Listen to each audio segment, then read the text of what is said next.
Sini ya Embu kuria timu ya airetu ya Embu Queens niyo ya mbere ya airetu kuma county ya gukorwo igithaka mbitikaini cia ligi ya the Division 1. Gukiri uguo airetu acio mathiete na mbere na kwinora mbere ya ngucanio yao weekend ino magithaka na Nairobi Starlets. Na kona ni rita ria mbere maratungata thiini wa ligi ya gibũrũri mari na mwihoko ni magwika wega. Timu ino ona gukiri uguo matiagite kuhitukira ihingica itiganite cia kibeca makiuria thirikari ya county ya Embu oro ndumwe na ruhonge rwa FKF gukorwo makimahura jeki.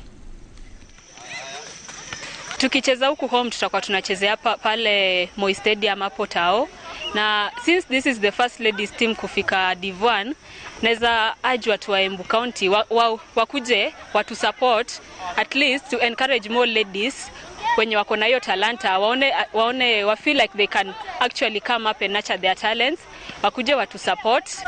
Tuna hope for the best kwa hii weekend yenye tunakuja. Hope Embu County tunakuja kuwa represent vizuri. We'll make you proud.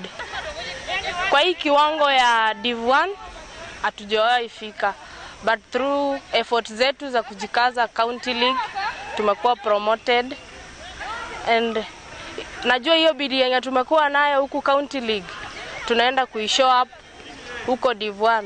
Na ningevota kuria county government tukianjagiria na governor Mutito Mbalire mavoto okoro magito support na mivira akoro ne uniform makoro magitugurira makoro magituguranya mbuti tondo tere twenge makoro makivota kuthaka ere twengere mauragira muno thiini wa Manjovi no twe twiguku gwe tukithaka.